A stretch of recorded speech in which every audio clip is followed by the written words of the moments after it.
Tales at Dawn by Moonlight presents The Problem of Cell 13 by Jacques Futrelle.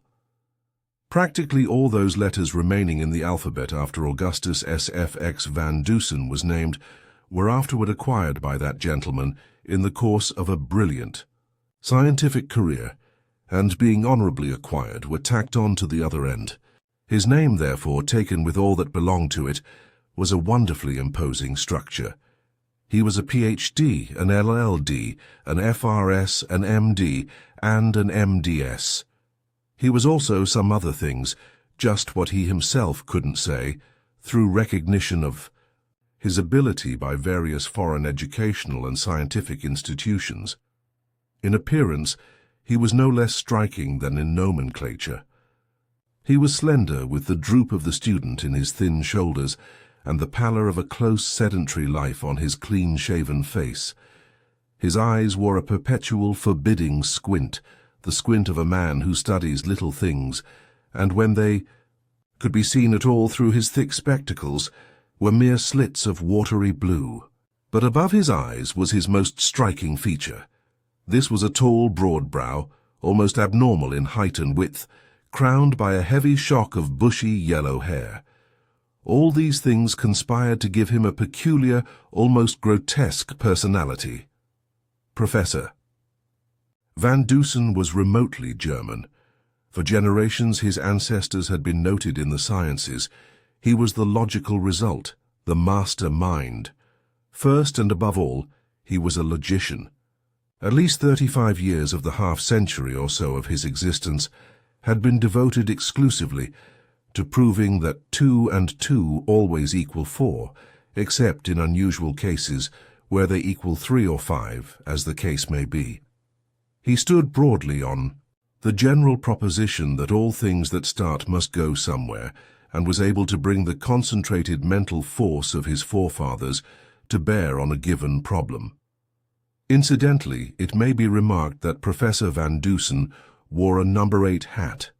The E.O. world at large had heard vaguely of Professor Van Dusen as the thinking machine. It was a newspaper catchphrase applied to him at the time of a remarkable exhibition at chess. He had demonstrated then that a stranger to the game might, by the force of inevitable logic, defeat a champion who had devoted a lifetime to its study. The thinking machine. Perhaps that more nearly described him than all his honorary initials, for he spent week after week, month after month, in the seclusion of his small laboratory, from which had gone forth thoughts that staggered scientific associates and deeply stirred the world at large. It was only occasionally that the thinking machine had visitors, and these were usually men who, themselves high in the sciences, dropped in to argue a point and perhaps convince themselves. 2 of these men, Dr. Charles Ransom and Alfred Fielding, called one evening to discuss some theory which is not of consequence here. "Such a thing is impossible," declared Dr. Ransom emphatically in the course of the conversation. "Nothing is impossible," declared the thinking machine with equal emphasis. He always spoke petulantly. "The mind is master of all things. When science fully recognizes that fact, a great advance will have been made." "How about the airship?" asked Dr. Ransom. "That's not impossible at all," asserted the thinking machine. "It will be invented some time. I'd do it myself, but I'm busy." Dr. Ransom laughed tolerantly. "I've heard you say such things before," he said, "but they mean nothing. Mind may be master of matter, but it hasn't yet found a way to apply itself. There are some things that can't be thought out of existence, or rather which would not yield to any amount of thinking." "What, for instance?" demanded the thinking machine. Dr. Ransom was thoughtful for a moment as he smoked. "Well, say prison walls," he replied. "No man can think himself out of a cell. If he could, there would be no prisoners. A man can so apply his brain and ingenuity that he can leave a cell, which is the same thing," snapped the thinking machine. Dr. Ransom was slightly amused. "Let's suppose a case," he said after a moment. "Take a cell where prisoners under sentence of death are confined. Men who are desperate and maddened by fear would take any chance to escape. Suppose you were locked in such a cell. Could you escape? Certainly, declared the thinking machine. Of course, said Mr. Fielding, who entered the conversation for the first time, you might wreck the cell with an explosive, but inside a prisoner, you couldn't have that. There would be nothing of that kind, said the thinking machine. You might treat me precisely as you treated prisoners, under sentence of death, and I would leave the cell. Not unless you entered it with tools prepared to get out, said Dr. May. Ransom. The thinking machine was visibly annoyed and his blue eyes snapped. Lock me in any cell in any prison anywhere at any time, wearing only what is necessary, and I'll escape in a week, he declared sharply. Dr. Ransom sat up straight in the chair, interested. Mr. Fielding lighted a new cigar. You mean you could actually think yourself out? Asked Dr. Ransom. I would get out, was the response. Are you serious? Certainly I am serious. Dr. Ransom and Mr. Fielding were silent for a long time. Would you be willing to try it? Asked Mr. Fielding finally. Certainly, said Professor Van Dusen, and there was a trace of irony in his voice. I have done more asinine things than that to convince other men of less important truths. The tone was offensive, and there was an undercurrent strongly resembling anger on both sides. Of course it was an absurd thing, but Professor Van Dusen reiterated his willingness to undertake the escape, and it was decided upon. To begin now, added Dr. Ransom. I'd prefer that it begin tomorrow, said the thinking machine, because— No now, said Mr. Fielding flatly. You are arrested, figuratively of course, without any warning, locked in a cell with no chance to communicate with friends, and left there with identically the same care and attention that would be given to a man under sentence of death. Are you willing? All right now then, said the thinking machine, and he arose. Say the death cell in Chisholm Prison, the death cell in Chisholm Prison, and what will you wear? As little as possible, said the thinking machine. Shoes, stockings, trousers, and a shirt. You will permit yourself to be searched, of course. I'm to be treated precisely as all prisoners are treated, said the thinking machine. No more attention and no less.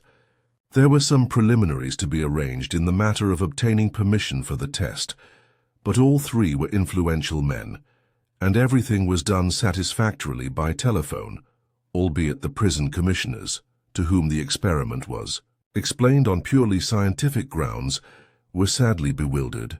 Professor Van Dusen would be the most distinguished prisoner they had ever entertained. When the thinking machine had donned those things which he was to wear during his incarceration, he called the little old woman who was his housekeeper cook, and maid servant all in one. Martha, he said, it is now 27 minutes past 9 o'clock. I'm going away. 1 week from tonight, at 9:30, these gentlemen and one, possibly two, others will take supper with me here. Remember, Dr. Ransom is very fond of artichokes. The three men were driven to Chisholm Prison, where the warden was awaiting them, having been informed of the matter by telephone. He understood merely that the eminent Professor Van Dusen was to be his prisoner, if he could keep him for 1 week, that he had committed no crime, but that he was to be treated as all other prisoners were treated. Search him, instructed Dr. Ransom. The thinking machine was searched. Nothing was found on him. The pockets of the trousers were empty. The white stiff-bosomed shirt had no pocket. The shoes and stockings were removed, examined, then replaced. As he watched all these preliminaries, the rigid search, and noted the pitiful, childlike physical weakness of the man, the colourless face and the thin white hands, Dr. Ransom almost regretted his part in the affair. Are you sure you want to do this? He asked. Would you be convinced if I did not? Inquired the thinking machine in turn. No? All right, I'll do it. What sympathy Dr. Ransom had was dissipated by the tone. It nettled him, and he resolved to see the experiment to the end. It would be a stinging reproof to egotism. It will be impossible for him to communicate with anyone outside, he asked. Absolutely. For impossible, replied the warden. He will not be permitted writing materials of any sort. And your jailers, would they deliver a message from him? Not one word, directly or indirectly, said the warden. You may rest assured of that. They will report anything he might say or turn over to me anything he might give them. That seems entirely satisfactory, said Mr. Fielding, who was frankly interested in the problem. Of course, in the event he fails, said Dr. Ransom, and asks for his liberty, you understand you are to set him free. I understand, replied the warden. The thinking machine stood listening but had nothing to say until this was all ended. Then, I should like to make 3 small requests. You may grant them or not as you wish. No special favors now, warned Mr. Fielding. I am asking none, was the stiff response. I would like to have some tooth powder. Buy it yourself to see that it is tooth powder, and I should like to have 1 $5 and 2 $10 bills. Dr. Ransom, Mr. Fielding, and the warden exchanged astonished glances. They were not surprised at the request for tooth powder, but were at the request for money. Is there any man with whom our friend would come in contact that he could bribe with $25? Asked Dr. Ransom of the warden. Not for $2,500, was the positive reply. Well, let him have them, said Mr. Fielding. I think they are harmless enough. And what is the third request? Asked Dr. Ransom. I should like to have my shoes polished. Again the astonished glances were exchanged. This last request was the height of absurdity, so they agreed to it. These things all being attended to, the thinking machine was led back into the prison from which he had undertaken to escape. Here is cell 13, said the warden, stopping 3 doors down the steel corridor. This is where we keep condemned murderers. No one can leave it without my permission, and no one in it can communicate with the outside. I'll stake my reputation on that. It's only 3 doors back of my office, and I can readily hear any unusual noise. Will this cell do, gentlemen? Asked the thinking machine. There was a touch of irony in his voice. Admirably, was the reply. The heavy steel door was thrown open. There was a great scurrying and scampering of tiny feet, and the thinking machine passed into the gloom of the cell. Then the door was closed and double-locked by the warden. What? Is that noise in there? Asked Dr. Ransom through the bars. Rats, dozens of them, replied the thinking machine tersely. The 3 men with final good nights were turning away when the thinking machine called, What time is it exactly, warden? 11:17, replied the warden. Thanks, I will join. I have gentlemen in your office at 8:30 o'clock 1 week from tonight, said the thinking machine, and if you do not, there is no if about it. Chisholm Prison was a great spreading structure of granite, 4 stories in all, which stood in the center of acres of open space. It was surrounded by a wall of solid masonry 18 feet high, and so smoothly finished inside and out as to offer no foothold to a climber, no matter how expert. Atop of this fence, as a further precaution, was a 5-foot fence of steel rods, each terminating in a keen point. This fence in itself marked an absolute deadline between freedom and imprisonment, for even if a man escaped from his cell, it would seem impossible for him to pass the wall. The yard, which on all sides of the prison building was 25 feet wide, that being the distance from the building to the wall, was by day an exercise ground for those prisoners to whom was granted the boon of occasional semi-liberty. But that was not for those in cell 13. At all times of the day there were armed guards in the yard, 4 of them, 1 patrolling each side of the prison building. By night the yard was almost as brilliantly lighted as by day. On each of the 4 sides was a great arc light, which rose above the prison wall and gave to the guards a clear sight. The lights, too, brightly illuminated the spiked top of the wall. The wires which fed the arc lights ran up the side of the prison building on insulators, and from the top story led out to the poles supporting the arc lights. All these things were seen and comprehended by the thinking machine, who was only enabled to see out his closely barred cell window by standing on his bed. This was on the morning following his incarceration. He gathered too that the river lay over there beyond the wall somewhere, because he heard faintly the pulsation of a motorboat, and high up in the air saw a river bird. From that same direction came the shouts of boys at play and the occasional crack of a batted ball. He knew then that between the prison wall and the river was an open space, a playground. Chisholm Prison was regarded as absolutely safe. No man had ever escaped from it. The thinking machine, from his perch on the bed, seeing what he saw, could readily understand why. The walls of the cell, though built, he judged, 20 years before, were perfectly solid, and the window bars of new iron had not a shadow of rust on them. The window itself, even with the bars out, would be a difficult mode of egress because it was small. Yet, seeing these things, the thinking machine was not discouraged. Instead, he thoughtfully squinted at the great arc light. There was bright sunlight now, and traced with his eyes the wire which led from it to the building. That electric wire, he reasoned, must come down the side of the building not a great distance from his cell. That might be worth knowing. Cell 13 was on the same floor with the offices of the prison, that is, not in the basement nor yet upstairs. There were only 4 steps up to the office floor, therefore the level of the floor must be only 3 or 4 feet above the ground. He couldn't see the ground directly beneath his window, but he could see it further out toward the wall.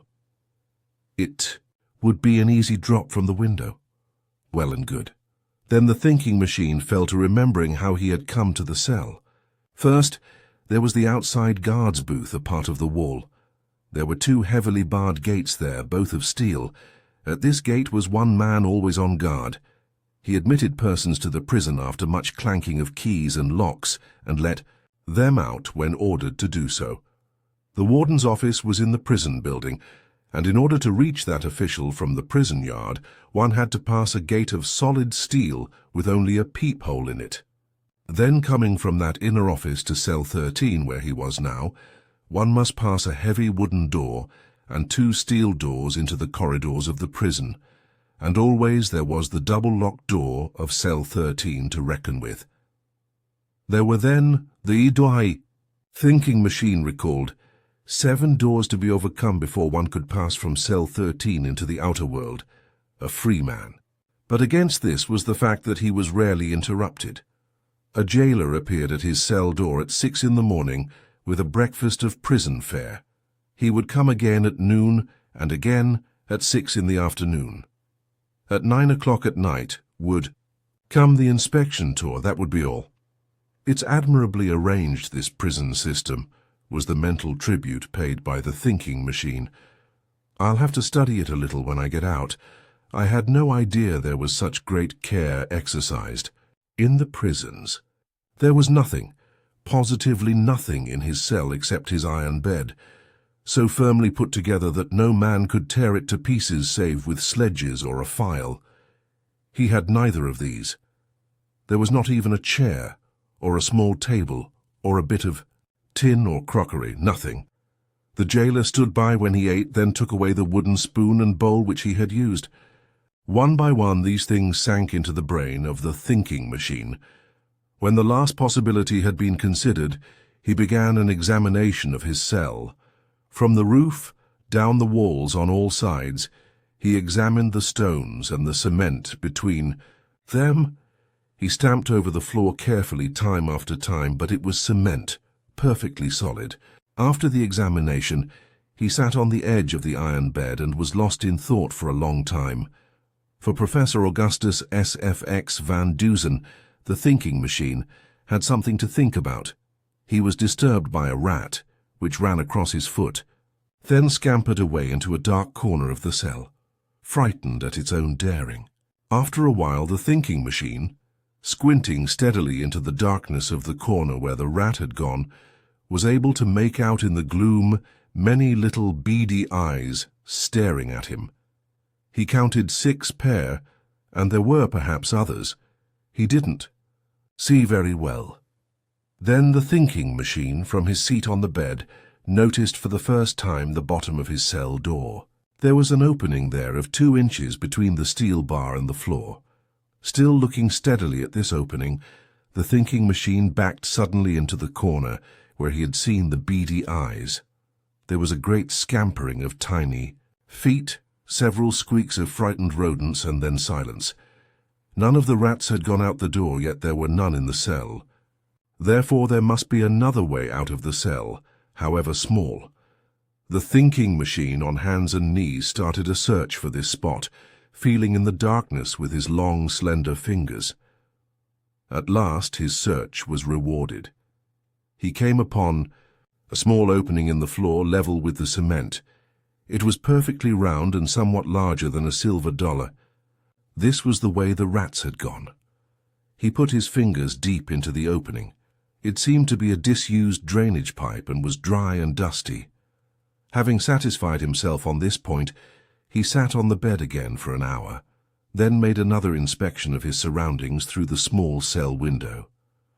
One of the outside guards stood directly opposite, beside the wall, and happened to be looking at the window of cell 13 when the head of the thinking machine appeared. But the scientist didn't notice the guard. Noon came, and the jailer appeared, with the prison dinner of repulsively plain food. At home the thinking machine merely ate to live. Here he took what was offered without comment. Occasionally he spoke to the jailer, who stood outside the door watching him. Any improvements made? Here in the last few years, he asked. Nothing particularly, replied the jailer. New wall was built 4 years ago. Anything done to the prison proper? Painted the woodwork outside, and I believe about 7 years ago a new system of plumbing was put in. Ah, said the prisoner. How far is the river over there? About 300 feet. The boys have a baseball ground between the wall and the river. The thinking machine had nothing further to say just then, but when the jailer was ready to go, he asked for some water. I get very thirsty here, he explained. Would it be possible for you to leave a little water in a bowl for me? I'll ask. The warden, replied the jailer, and he went away. Half an hour later he returned with water in a small earthen bowl. The warden says you may keep this bowl, he informed the prisoner, but you must show it to me when I ask for it. If it is broken, it will be the last. Thank you, said the thinking machine. I shan't break it. The jailer went on about his duties.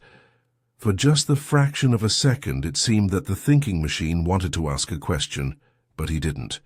2 hours later, this same jailer, in passing the door of cell number 13, heard a noise inside and stopped. The thinking machine was down on his hands and knees in a corner of the cell, and from that same corner came several frightened squeaks. The jailer looked on interestedly. "Ah, I've got you," he heard the prisoner say. "Got what?" he asked sharply. "One of these rats," was the reply. "See?" And between the scientist's long fingers, the jailer saw a small grey rat struggling. The prisoner brought it over to the light and looked at it closely. "It's a water rat," he said. "Ain't you got anything better to do than to catch rats?" asked the jailer. "Hey, it's disgraceful that they should be here at all," was the irritated reply. "Take this one away and kill it. There are dozens more where it came from." The jailer took the wriggling, squirmy rodent and flung it down on the floor violently. It gave one squeak and lay still.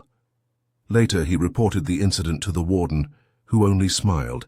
Still later that afternoon, the outside armed guard on cell 13 side of the prison looked up again at the window and saw the prisoner looking out. He saw a hand raised to the barred window, and then something white fluttered to the ground directly under the window of cell 13. It was a little roll of linen, evidently of white shirting material, and tied around it was a $5 bill.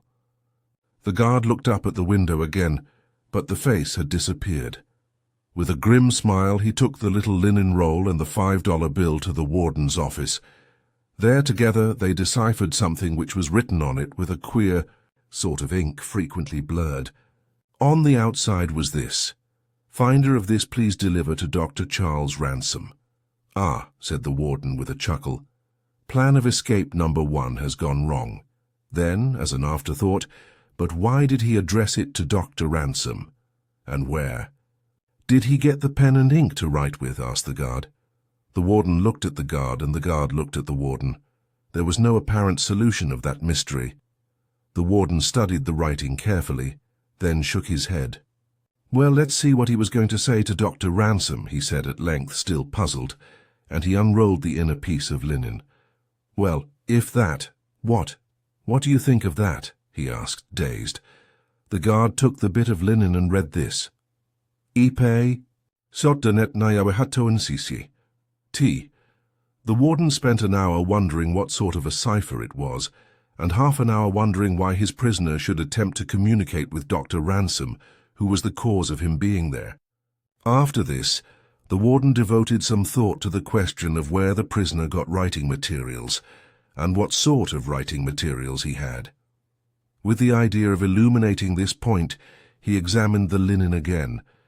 It was a torn part of a white shirt and had ragged edges. Now it was possible to account for the linen, but what the prisoner had used to write with was another matter. The warden knew it would have been impossible for him to have either pen or pencil, and besides, neither pen nor pencil had been used in this writing. What then? The warden decided to personally investigate. The thinking machine was his prisoner. He had orders to hold his prisoners. If this one sought to escape by sending cipher messages to persons outside, he would stop it, as he would have stopped it in the case of any other prisoner. The warden went back to cell 13 and found the thinking machine on his hands and knees, on the floor, engaged in nothing more alarming than catching rats. The prisoner heard the warden's step and turned to him quickly. "It's disgraceful," he snapped. "These rats. There are scores of them. Other men have been able to stand them," said the warden. "Here is another shirt for you. Let me have the one you have on." "Why?" demanded the thinking machine quickly. His tone was hardly natural. His manner suggested actual perturbation. "You have attempted to communicate with Dr. Ransom," said the warden severely. "As my prisoner, it is my duty to put a stop to it." The thinking machine was silent for a moment. "All right," he said finally. "Do your duty." The warden smiled grimly. The prisoner arose from the floor and removed the white shirt, putting on instead a striped convict shirt the warden had brought. The warden took the white shirt eagerly, and then and there compared the pieces of linen on which was written the key cipher with certain torn places in the shirt. The thinking machine looked on curiously. "The guard brought you those, then?" he asked. "He certainly did," replied the warden triumphantly. "And that ends your first attempt to escape." The thinking machine watched the warden as he, by comparison, established to his own satisfaction that only 2 pieces of linen had been torn from the white shirt. "What did you write this with?" demanded the warden. "I should think it a part of—" "Your duty to find out," said the thinking machine irritably. The warden started to say some harsh things, then restrained himself and made a minute search of the cell and of the prisoner instead. He found absolutely nothing, not even a match or toothpick which might have been used for a pen. The same mystery surrounded the fluid with which the cipher had been written. Although the warden left cell 13 visibly annoyed, he took the torn shirt in triumph. Well, writing notes on a shirt won't get him out, that's certain, he told himself with some complacency. He put the linen scraps into his desk to await developments. If that man escapes from that cell, I'll resign. On the 3rd day of his incarceration, the thinking machine openly attempted to bribe his way out. The jailer had brought his dinner and was leaning against the barred door waiting when the thinking machine began the conversation. "The drainage pipes of the prison lead to the river, don't they?" he asked. "Yes," said the jailer. "I suppose they are very small." "Too small to crawl through, if that's what you're thinking about," was the grinning response.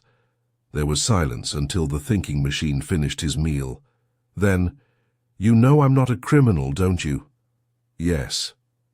"And that I've a perfect right to be freed if I demand it?" "Yes."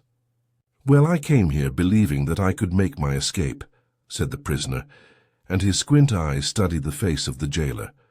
"Would you consider a financial reward for aiding me to escape?"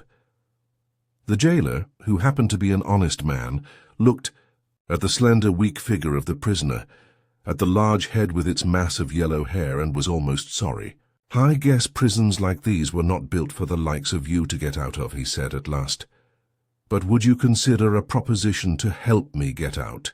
the prisoner insisted, almost beseechingly. "No," said the jailer shortly. $500. Urged the thinking machine. "I am not a criminal." "No," said the jailer. 1,000? "No," again said the jailer, and he started away hurriedly to escape further temptation. Then he turned back. "If you should give me $10,000, I couldn't get you out. You'd have to pass through 7 doors, and I only have the keys to 2. Then he told the warden all about it. "Plan number 2 fails," said the warden, smiling grimly. "First a cipher, then bribery." When the jailer was on his way to cell 13 at 6 o'clock, again bearing food to the thinking machine, he paused, startled by the unmistakable scrape of steel against steel. It stopped at the sound of his steps. Then craftily the jailer, who was beyond the prisoner's range of vision, resumed his tramping, the sound being apparently that of a man going away from cell 13. As a matter of fact, he was in the same spot.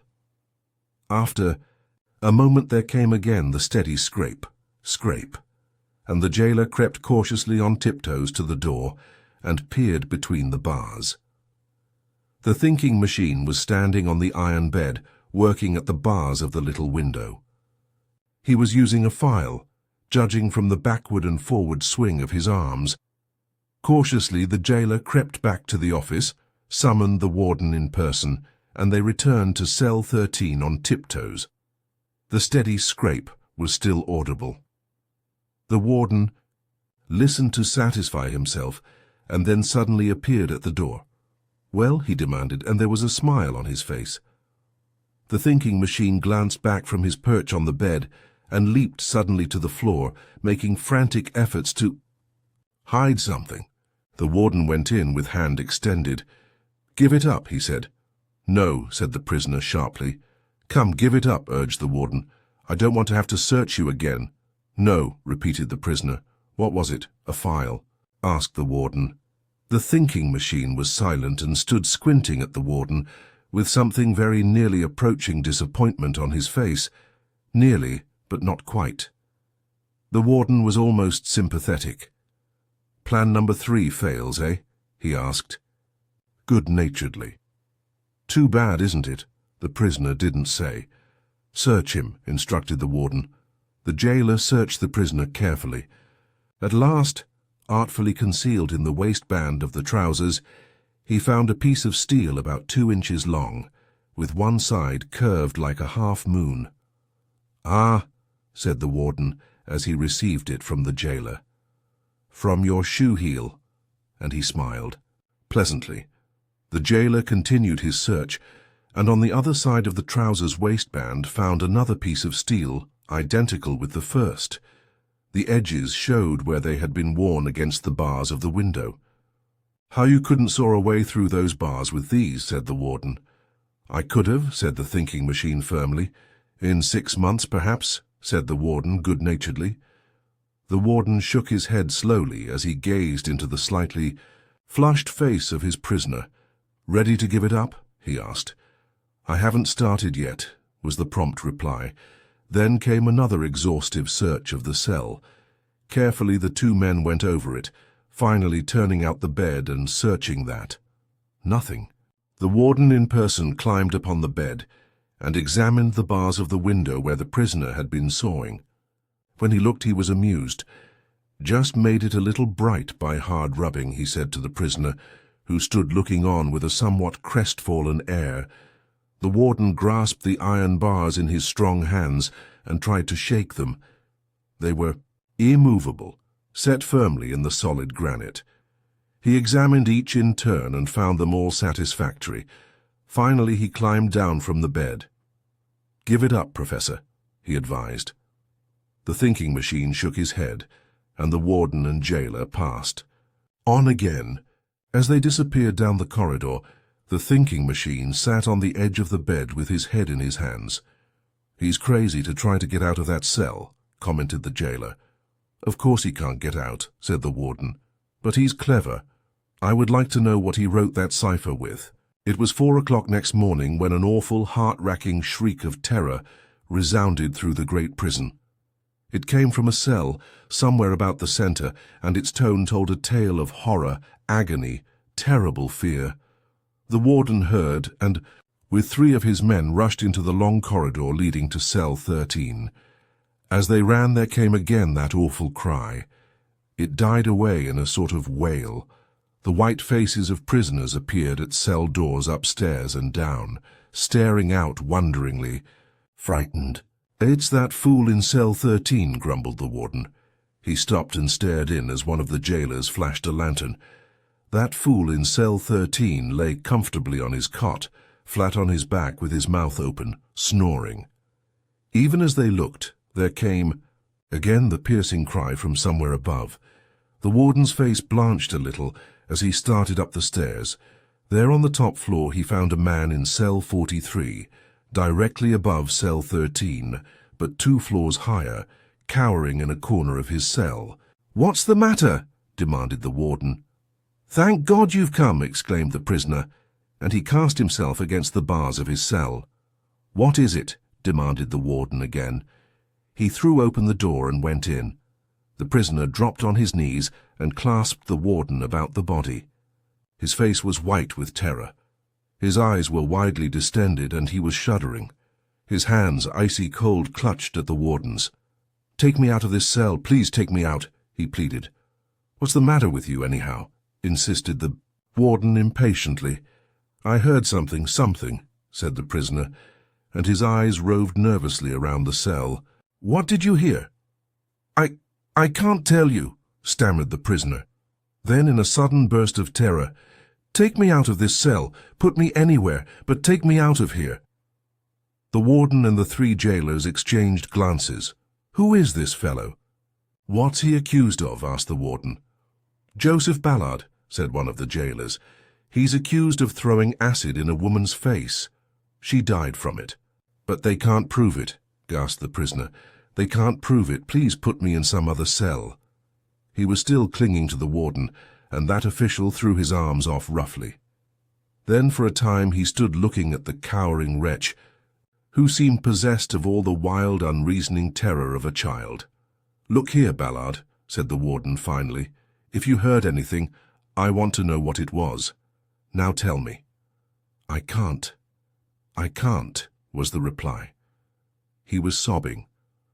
"Where did it come from?" "I don't know. Everywhere, nowhere. I just heard it." "What was it? A voice?"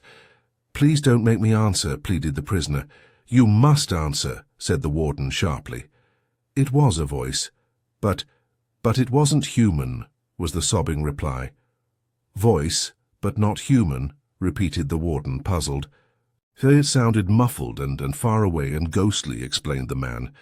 "Did it come from inside or outside the prison? It didn't seem to come from anywhere. It was just here, everywhere. I heard it. For an hour the warden tried to get the story, but Ballard had become suddenly obstinate and would say nothing, only pleaded to be placed in another cell, or to have one of the jailers remain near him until daylight. These requests were gruffly refused. "And see here," said the warden in conclusion, "if there's any more of this screaming, I'll put you in the padded cell." Then the warden went his way, a sadly puzzled man. Ballard sat at his cell door until daylight, his face drawn and white, with terror, pressed against the bars, and looked out into the prison with wide, staring eyes. That day, the 4th since the incarceration of the thinking machine, was enlivened considerably by the volunteer prisoner, who spent most of his time at the little window of his cell. He began proceedings by throwing another piece of linen down to the guard, who picked it up dutifully and took it to the warden. On it was written, "Only 3 days more." The warden was in no way surprised at what he read. He understood that the thinking machine meant only 3 days more of his imprisonment, and he regarded the note as a boast. But how was the thing written? Where had the thinking machine found this new piece of linen? Where? How? He carefully examined the linen. It was white, of fine texture, shirting material. He took the shirt which he had taken and carefully fitted the 2 original pieces of the linen to the torn places. This third piece was entirely superfluous. It didn't fit anywhere, and yet it was unmistakably the same goods. And where does he get anything to write with? Demanded the warden of the world at large. Still later on the 4th day, the thinking machine, through the window of his cell, spoke to the armed guard outside. "What day of the month is it?" he asked. "The 15th, was the answer, the thinking. Machine made a mental astronomical calculation and satisfied himself that the moon would not rise until after 9 o'clock that night. Then he asked another question. Who attends to those arc lights? Man from the company. You have no electricians in the building? I should think you could save money if you had your own man. None of my business, replied the guard. The guard noticed the thinking machine at the cell window frequently during that day, but always the face seemed listless, and there was a certain wistfulness in the squint eyes behind the glasses. After a while he accepted the presence of the leonine head as a matter of course. He had seen other prisoners do the same thing. It was the longing for the outside world. That afternoon, just before the day guard was relieved, the head appeared at the window again, and the thinking machine's hand held something out between the bars. It fluttered to the ground and the guard picked it up. It was a $5 bill. "That's for you," called the prisoner. As usual, the guard took it to the warden. That gentleman looked at it suspiciously. He looked at everything that came from Cell 13 with suspicion. "He said it was for me," explained the guard. "It's a sort of a tip, I suppose," said the warden. "I see no particular reason why you shouldn't accept—" Suddenly he stopped. He had remembered that the thinking machine had gone into Cell 13 with 1 $5 bill and 2 $10 bills. $25 in all. Now a $5 bill had been tied around the first pieces of linen that came from the cell. The warden still had it, and to convince himself he took it out and looked at it. It was $5. Yet here was another. $5, and the thinking machine had only had $10 bills. Perhaps somebody changed one of the bills for him, he thought at last, with a sigh of relief. But then and there he made up his mind. He would search Cell 13 as a cell was, never before searched in this world.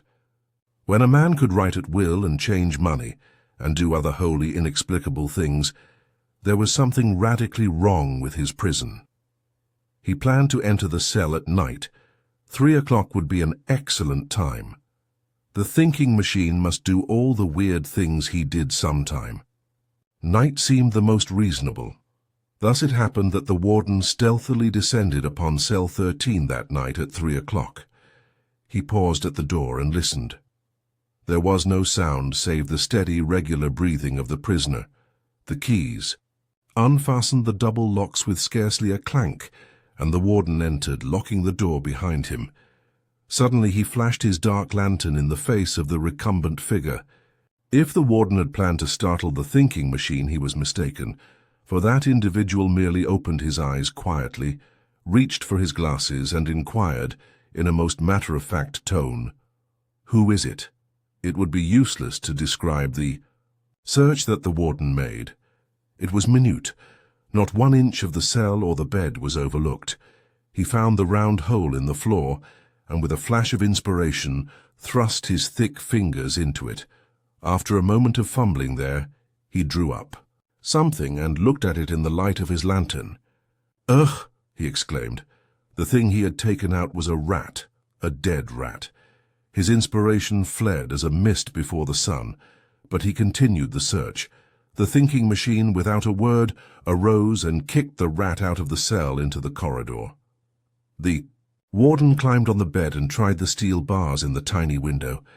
They were perfectly rigid. Every bar of the door was the same. Then the warden searched the prisoner's clothing, beginning at the shoes. Nothing hidden in them. Then the trousers. Waistband, still nothing. Then the pockets of the trousers. From one side he drew out some paper money and examined it. 5 $1 bills, he gasped. That's right, said the prisoner. But you had 2 10s and a 5. What the... How do you do it? That's my business, said the thinking machine. Did any of my men change this money for you, on your word? Of honor? The thinking machine paused just a fraction of a second. No, he said. Well, do you make it? Asked the warden. He was prepared to believe anything. That's my business, again said the prisoner. The warden glared at the eminent scientist fiercely. He felt he knew that this man was making a fool of him, yet he didn't know how. If he were a real prisoner, he would get the truth. But then, perhaps those inexplicable things which had happened would not have been brought before him so sharply. Neither of the men spoke for a long time. Then suddenly the warden turned fiercely and left the cell, slamming the door behind him.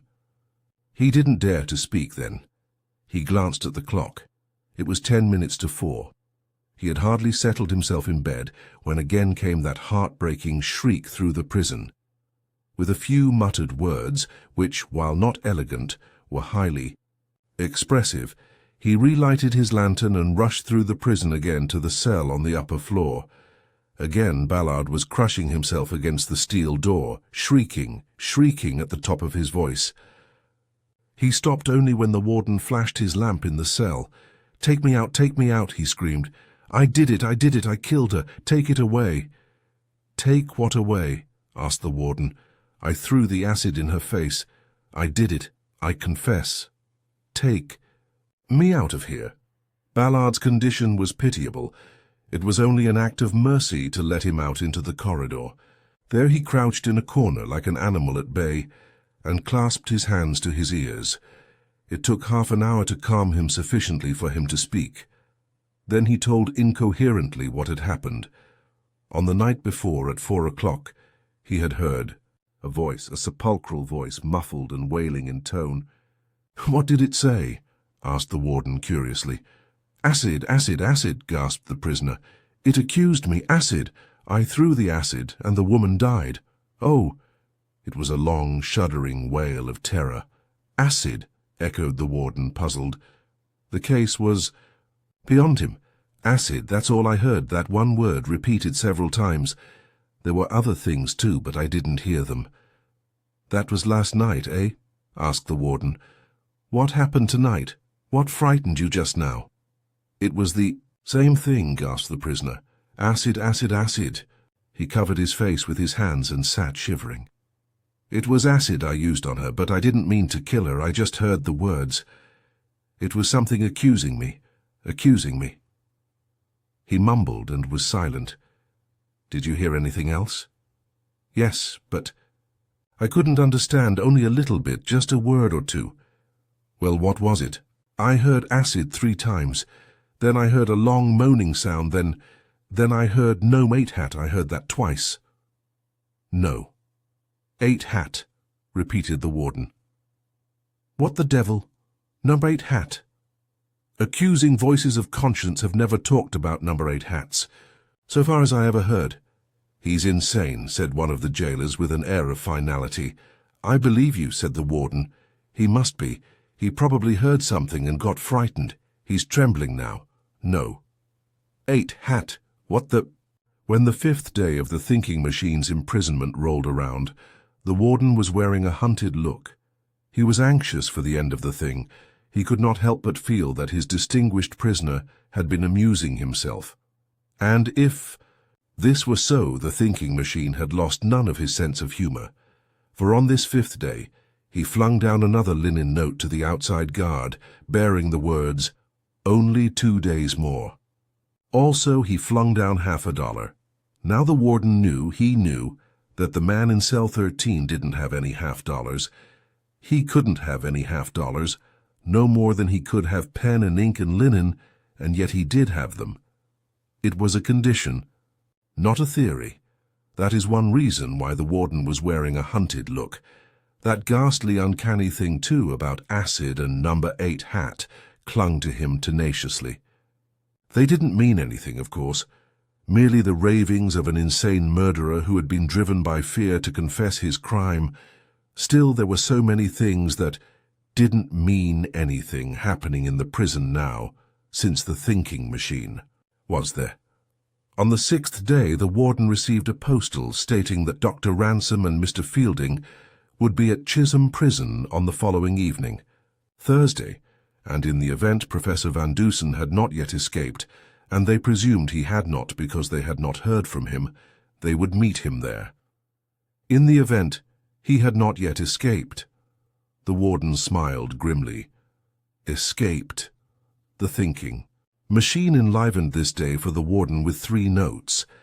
They were on the usual linen, and bore generally on the appointment at 8:30 Thursday night, which appointment the scientist had made at the time of his imprisonment, The afternoon of the 7th day, the warden passed cell 13 and glanced in.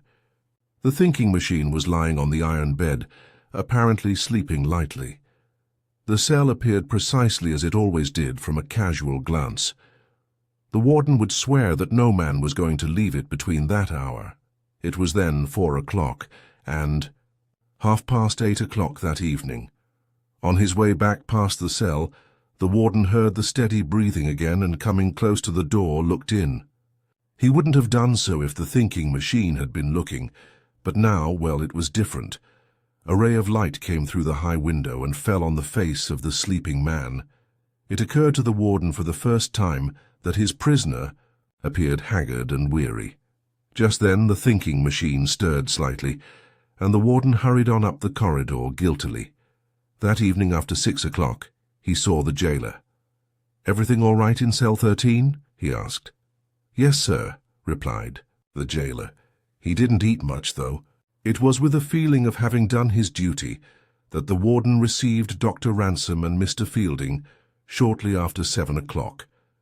He intended to show them the linen notes and lay before them the full story of his woes, which was a long one. But before this came to pass, the guard from the river side of the prison yard entered the office. "The arc light in my side of the yard won't light," he informed the warden. "Confound it, that man's a hoodoo," thundered the official. "Everything has happened since he's been here." The guard went back to his post in the darkness, and the warden phoned to the electric light company. "This is Chisholm Prison," he said through the phone. "Send 3 or 4 men down here quick to fix an arc light." The reply was evidently satisfactory, for the warden hung up the receiver and passed out into the yard, while Dr. Ransom and Mr. Fielding sat waiting. The guard at the outer gate came in with a special delivery letter. Dr. Ransom happened to notice the address, and when the guard went out, looked at the letter more closely. "By George!" he exclaimed. "What is it?" asked Mr. Fielding. Silently the doctor offered the letter. Mr. Fielding examined it closely. "Coincidence," he said. "It must be." It was nearly 8 o'clock when the warden returned to his office. The electricians had arrived in a wagon and were now at work. The warden pressed the buzz button communicating with the man at the outer gate in the wall. "How many electricians came in?" he asked over the short phone. 4, 3 workmen in jumpers and overalls and the manager, frock coat and silk hat. All right, be certain that only 4 go out, that's all." He turned to Dr. Ransom and Mr. Fielding. "We have to be careful here, particularly," and there was broad sarcasm in his tone, "since we have scientists locked up." The warden picked up the special delivery letter carelessly and then began to open it. "When I read this, I want to tell you gentlemen something about how Great Caesar," he ended suddenly as he glanced at the letter. He sat with mouth open, motionless, from astonishment. "What is it?" asked Mr. Fielding. "A special delivery." "Letter from cell 13, gasped the warden. "An invitation to supper." "What?" And the 2 others arose unanimously. The warden sat dazed, staring at the letter for a moment, then called sharply to a guard outside in the corridor, "Run down to cell 13 and see if that man's in there." The guard went as directed, while Dr. Ransom and Mr. Fielding examined the letter. "It's Van Dusen's handwriting, there's no question of that," said Dr. Ransom. "I've seen too much of it." Just then the buzz of the telephone from the outer gate sounded, and the warden, in a semi-trance, picked up the receiver. "Hello? 2 reporters, eh? Let 'em come in." He turned suddenly to the doctor and Mr. Fielding. "Why, the man can't be out. He must be in his cell." Just at that moment the guard returned. "He's still in his cell, sir," he reported. "I saw him. He's lying down." "There, I told you so," said the warden, and he breathed freely again. "But how did he mail that letter?" There was a rap on the steel door which led from the jail yard into the warden's office. "It's the reporters," said the warden. "Let them in," he instructed the guard. Then to the 2 other gentlemen, "Don't say anything about this before them, because I'd never hear the last of it." The door opened, and the 2 men from the front gate entered. "Good evening, gentlemen," said one. That was Hutchinson Hatch, the A. Warden knew him well. "Well," demanded the other irritably, "I'm here. That was the thinking machine." He squinted belligerently at the warden, who sat with mouth agape. For the moment that official had nothing to say. Dr. Ransom and Mr. Fielding were amazed, but they didn't know what the warden knew. They were only amazed. He was paralyzed. Hutchinson Hatch, the reporter, took in the scene with greedy eyes. How? "Did you do it?" gasped the warden finally. "Come back to the cell," said the thinking machine in the irritated voice which his scientific associates knew so well. The warden, still in a condition bordering on trance, led the way. "Flash your light in there," directed the thinking machine. The warden did so. There was nothing unusual in the appearance of the cell, and there on the bed lay the figure of the thinking machine. Certainly, there was the yellow hair. Again. The warden looked at the man beside him and wondered at the strangeness of his own dreams. With trembling hands he unlocked the cell door, and the thinking machine passed inside. "See here," he said. He kicked at the steel bars in the bottom of the cell door, and 3 of them were pushed out of place. A 4th broke off and rolled away in the corridor. "And here, too," directed the erstwhile prisoner as he stood on the bed to reach the small window. He swept his hand across the opening and every bar came out. "What's this in the bed?" demanded the warden, who was slowly recovering. "A wig," was the reply. "Turn down the cover." The warden did so. Beneath it lay a large coil of strong rope, 30 feet or more, a dagger, 3 files, 10 feet of electric wire, a thin, powerful pair of steel pliers, a small tack hammer with its handle, and a Derringer pistol. "How did you do it?" demanded the warden. "You gentlemen have an engagement to supper with me at 9:30 o'clock, said the thinking machine. "Come on, or we shall be late." "But how did you do it?" insisted the warden. "Don't ever think you can hold any man who can use his brain," said the thinking machine. "Come on, we shall be late." It was an impatient supper party in the rooms of Professor Van Dusen, and a somewhat silent one. The guests were Dr. Ransom, Albert Fielding, the warden, and Hutchinson Hatch, reporter. The meal was served to the minute, in accordance with Professor Van Dusen's instructions of 1 week before. Dr. Ransom found the artichokes delicious. At last the supper was finished, and the thinking machine turned full on Dr. Ransom and squinted at him fiercely. "Do you believe it now?" he demanded. "I do," replied Dr. Ransom. "Do you admit that it was a fair test?" "I do." "With the others, particularly?" To the warden, he was waiting anxiously for the explanation. "Suppose you tell us how—" began Mr. Fielding. "Yes, tell us how," said the warden. The thinking machine readjusted his glasses, took a couple of preparatory squints at his audience, and began the story. He told it from the beginning, logically, and no man ever talked to more interested listeners. "My agreement was," he began, "to go into a cell carrying nothing except what was necessary to wear, and to leave that cell within a week. I had never seen Chisholm Prison. When I went into the cell, I asked for tooth powder, 2 $10 and 1 $5 bills, and also to have my shoes blacked. Even if these requests had been refused, it would not have mattered seriously. But you agreed to them. I knew there would be nothing in the cell which you thought I might use to advantage, so when the warden locked the door on me, I was apparently helpless unless I could turn 3 seemingly innocent things to use. They were things which would have been permitted any prisoner under sentence of death, were they not, Warden? Tooth powder and polished shoes, yes, but not money, replied the warden. Anything is dangerous in the hands of a man who knows how to use it, went on the thinking machine. I did nothing that first night but sleep and chase rats. He glared at the warden. When the matter was broached, I knew I could do nothing that night, so suggested next day. You gentlemen thought I wanted time to arrange an escape with outside assistance, but this was not true. I knew I could communicate with whom I pleased, when I pleased. The warden stared at him a moment, then went on smoking solemnly. I was aroused. Next morning at 6 o'clock by the jailer with my breakfast, continued the scientist. He told me dinner was at 12 and supper at 6. Between these times, I gathered, I would be pretty much to myself. So immediately after breakfast I examined my outside surroundings from my cell window.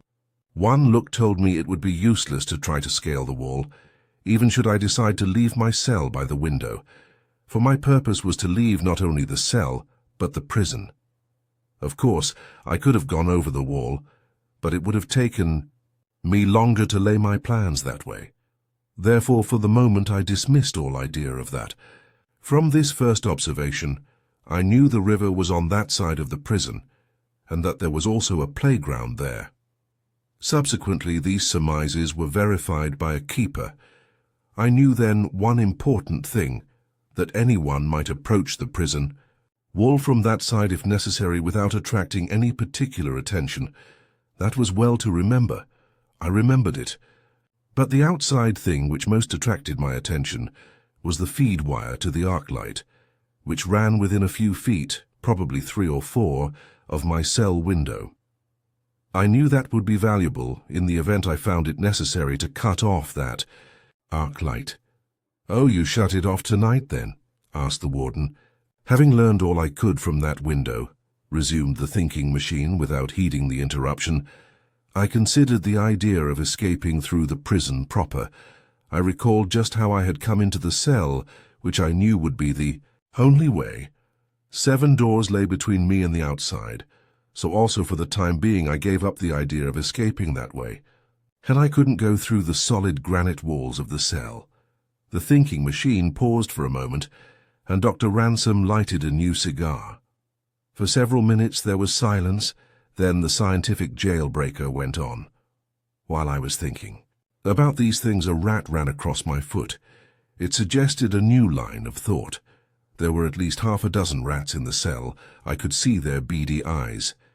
Yet I had noticed none come under the cell door. I frightened them purposely and watched the cell door to see if they went out that way.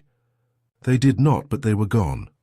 Obviously they went another way. Another way meant another opening. I searched for this opening and found it. It was an old drain pipe, long unused and partly choked with dirt and dust. But this was the way the rats had come. They came from somewhere. Where? Drain pipes usually lead outside prison grounds. This one probably led to the river or near it. The rats must therefore come from that direction. If they came a part of the way, I reasoned that they came all the way, because it was extremely unlikely that a solid iron or lead pipe would have any hole in it except at the exit. When the jailer came with my luncheon, he told me 2 important things, although he didn't know it. One was that a new system of plumbing had been put in the prison 7 years before, another that the river was only 300 feet away. Then I knew positively that the pipe was a part of an old system. I knew, too, that it slanted generally toward the river. But did the pipe end in the water or on land? This was the next question to be decided. I decided it by catching several of the rats in the cell. My jailer was surprised to see me engaged in this work. I examined at least 12 of them. They were perfectly dry. They had come through the pipe, and most important of all, they were not house rats but field rats. The other end of the pipe was on land then, outside the prison walls. So far, so good. Then I knew that if I worked freely from this point, I must attract the warden's attention in another direction. You see, by telling the warden that I had come there to escape you, made the test more severe, because I had to trick him by false sense. The warden looked up with a sad expression in his eyes. The first thing was to make him think I was trying to communicate with you, Dr. Ransom. So I wrote a note on a piece of linen I tore from my shirt, addressed it to Dr. Ransom, tied a $5 bill around it, and threw it out the window. I knew the guard would take it to the warden, but I rather hoped the warden would send it as addressed. Have you that first linen note, warden? The warden produced the cipher. What the deuce? Does it mean anyhow? He asked. Read it backward, beginning with the T signature, and disregard the division into words, instructed the thinking machine. The warden did so. THIS, this, he spelled, studied it a moment, then read it off, grinning. This is not the way I intend. To escape. Well, now what do you think of that? He demanded, still grinning. I knew that would attract your attention just as it did, said the thinking machine. And if you really found out what it was, it would be a sort of gentle rebuke. What did you write it with? Asked Dr. Ransom, after he had examined the linen, and passed it to Mr. Fielding. This, said the erstwhile prisoner, and he extended his foot. On it was the shoe he had worn in prison, though the polish was gone, scraped off clean. The shoe blacking, moistened with water, was my ink. The metal tip of the shoelace made a fairly good pen. The warden looked up and suddenly burst into a laugh, half of relief, half of amusement. You're a wonder, he said admiringly. Go on. That precipitated a search of my cell by the warden, as I had intended, continued the thinking machine. I was anxious to get the warden into the habit of searching my cell, so that finally, constantly finding nothing, he would get disgusted and quit. This at last happened practically. The warden blushed. He then took my white shirt away and gave me a prison shirt. He was satisfied that those 2 pieces of the shirt were all that was missing. But while he was searching my cell, I had another piece of that same shirt, about 9 inches square, rolled into a small ball in my mouth. 9 inches of that shirt, demanded the warden. Where did it come from? The bosoms of all stiff white shirts are of triple thickness, was the explanation. I tore out the inside thickness, leaving the bosom only 2 thicknesses. I knew you wouldn't see it, so much for that. There was a little pause, and the warden looked from one to another of the men with a sheepish grin. Having disposed of the warden for the time being by giving him something else to think about, I took my first serious step toward freedom, said Professor Van Dusen. I knew within reason that the pipe led somewhere to the playground outside. I knew a great many boys played there. I knew that rats came into my cell from out there. Could I communicate with someone outside with these things at hand? First, was necessary, I saw, a long and fairly reliable thread, but here he pulled up his trousers legs and showed that the tops of both stockings, of fine, strong lisle, were gone. I unravelled those. After I got them started, it wasn't difficult, and I had easily 1/4 of a mile of thread that I could depend on. Then, on half of my remaining linen, I wrote, laboriously enough, I assure you, a letter explaining my situation, to this gentleman here, and he indicated Hutchinson Hatch. I knew he would assist me for the value of the newspaper story. I tied firmly to this linen letter a $10 bill. There is no surer way of attracting the eye of anyone, and wrote on the linen, Finder of this, deliver to Hutchinson Hatch, Daily American, who will give another $10 for the information. The next thing was to get this note outside on that playground where a boy might find it. There were 2 ways, but I chose the best. I took one of the rats. I became adept in catching them, tied the linen and money firmly to one leg, fastened my lisle thread to another, and turned him loose in the drain pipe. I reasoned that the natural fright of the rodent would make him run until he was outside the pipe, and then out on earth he would probably stop to gnaw off the linen and money. From the moment the rat disappeared into that dusty pipe, I became anxious. I was taking so many chances. The rat might gnaw the string, of which I held one end. Other rats might gnaw it. The rat might run out of the pipe and leave the linen. And money where they would never be found. 1,000 other things might have happened. So began some nervous hours, but the fact that the rat ran on until only a few feet of the string remained in my cell made me think he was outside the pipe. I had carefully instructed Mr. Hatch what to do in case the note reached him. The question was, would it reach him? This done, I could only wait and make other plans in case this one failed. I openly attempted to bribe my jailer, and learned from him that he held the keys to only 2 of 7 doors between me and freedom. Then I did something else to make the warden nervous. I took the steel supports out of the heels of my shoes and made a pretense of sawing the bars of my cell window. The warden raised a pretty row about that. He developed, too, the habit of shaking the bars of my cell window to see if they were solid. They were, then. Again the warden grinned. He had ceased being astonished. With this one plan I had done, all I could and could only wait to see what happened, the scientist went on. I couldn't know whether my note had been delivered or even found, or whether the mouse had gnawed it up, and I didn't dare to draw back through the pipe that one slender thread which connected me with the outside. When I went to bed that night, I didn't sleep, for fear there would come the slight signal twitch at the thread which was to tell me that Mr. Hatch had received the note. At 3:30, I judge, I felt this twitch, and no prisoner actually under sentence of death ever welcomed a thing more heartily. The thinking machine stopped and turned to the reporter. "You'd better explain just what you did," he said. "The linen note was brought to me by a small boy who had been playing baseball," said Mr. Hatch. "I immediately saw a big story in it, so I gave the boy another $10 and got several spools of silk, some twine, and a roll of light pliable wire.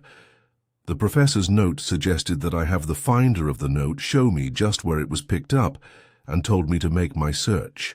From there, beginning at 2 in the morning, if I found the other end of the thread, I was to twitch it gently 3 times, then a 4th. I began the search with a small bulb electric light. It was 1 hour and 20 minutes before I found the end of the drain pipe, half hidden in weeds. The pipe was very large there, say 12 inches across. Then I found the end of the lysol thread, twitched it as directed, and immediately I got an answering twitch. Then I fastened the silk to this, and Professor Van Dusen began to pull it into his cell. I nearly had heart disease for fear the string would break. To the end of the silk I fastened the twine, and when that had been pulled in I tied on the wire. Then that was drawn into the pipe, and we had a substantial line which rats couldn't gnaw from the mouth of the drain into the cell.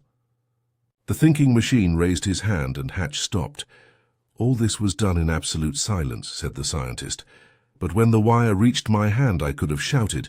Then we tried another experiment, which Mr. Hatch was prepared for. I tested the pipe as a speaking tube.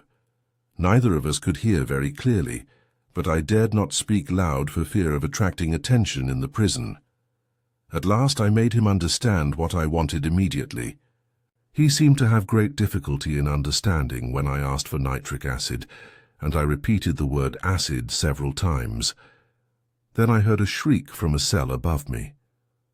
I knew instantly that someone had overheard, and when I heard you coming, Mr. Warden, I feigned sleep. If you had entered my cell at that moment, that whole plan of escape would have ended there. But you passed on. That was the nearest I ever came to being caught. Having established this improvised trolley, it is easy to see how I got things in the cell and made them disappear at will. I merely dropped them back into the pipe. You, Mr. Warden, could not have reached the connecting wire with your fingers. They are too large. My fingers, you see, are longer and more slender. In addition, I guarded the top of that pipe with a rat. You remember how? I remember, said the warden with a grimace. I thought that if anyone were tempted to investigate that hole, the rat would dampen his ardor. Mr. Hatch could not send me anything useful through the pipe until next night, although he did send me change for $10 as a test, so I proceeded with other parts of my plan. Then I evolved the method of escape, which I finally employed. In order to carry this out successfully, it was necessary for the guard in the yard to get accustomed to seeing me at the cell window. I arranged this by dropping linen notes to him, boastful in tone, to make the warden believe, if possible, one of his assistants was communicating with the outside for me. I would stand at my window for hours gazing out, so the guard could see, and occasionally I spoke to him. In that way I learned that the prison had no electricians of its own, but was dependent upon the lighting company if anything should go wrong. That cleared the way to freedom perfectly. Early in the evening of the last day of my imprisonment, when it was dark, I planned to cut the feed wire, which was only a few feet from my window, reaching it with an acid-tipped wire I had. That would make that side of the prison perfectly dark, while the electricians were searching for the break. That would also bring Mr. Hatch into the prison yard. There was only one more thing to do before I actually began the work of setting myself free. This was to arrange final details with Mr. Hatch through our speaking tube. I did this within half an hour after the warden left my cell on the 4th night of my imprisonment. Mr. Hatch again had serious difficulty in understanding me, and I repeated the word acid to him several times, and later the words number. Wait, Hat, that's my size. And these were the things which made a prisoner upstairs confess to murder. So one of the jailers told me next day. This prisoner heard our voices, confused, of course, through the pipe, which also went to his cell. The cell directly over me was not occupied, hence no one else heard. Of course, the actual work of cutting the steel bars out of the window and door was comparatively easy with nitric acid, which I got through the pipe in thin bottles, but it took time. Hour after hour on the 5th and 6th and 7th days, the guard below was looking at me as I worked on the bars of the window with the acid on a piece of wire. I used the tooth powder to prevent the acid spreading. I looked away abstractedly as I worked, and each minute the acid cut deeper into the metal. I noticed that the jailers always tried the door by shaking the upper part, never the lower bars. Therefore I cut the lower bars, leaving them hanging in place by thin strips of metal. But that was a bit of daredeviltry. I could not have gone that way so easily. The thinking machine sat silent for several minutes. I think that makes everything clear, he went on. Whatever points I have not explained were merely to confuse the warden and jailers. These things in my bed I brought in to please Mr. Hatch, who wanted to improve the story. Of course, the wig was necessary in my plan. The special delivery letter I wrote and directed in my cell with Mr. Hatch's fountain pen, then sent it out to him and he mailed it. That's all, I think. But you're actually leaving the prison grounds and then coming in through the outer gate to my office? Asked the warden.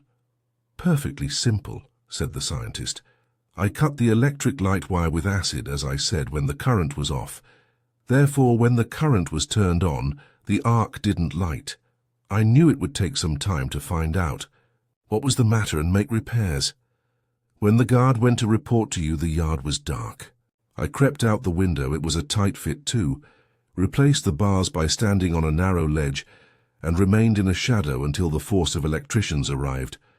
Mr. Hatch was one of them. When I saw him I spoke, and he handed me a cap, a jumper, and overalls, which I put on within 10 feet of you, Mr. Warden, while you were in the yard. Later Mr. Hatch called me, presumably as a workman, and together we went out the gate to get something out of the wagon. The gate guard let us pass out readily as 2 workmen who had just passed in. We changed our clothing and reappeared, asking to see you. We saw you, that's all. There was silence for several minutes. Dr. Ransom was first to speak. Wonderful, he exclaimed. Perfectly amazing. How did Mr. Hatch happen to come with the electricians? Asked Mr. Fielding. His father is manager of the company, replied the thinking machine. But what if there had been no Mr. Hatch outside to help? Every prisoner has one friend outside who would help him escape if he could. Suppose, just suppose, there had been. No old plumbing system there? Asked the warden curiously.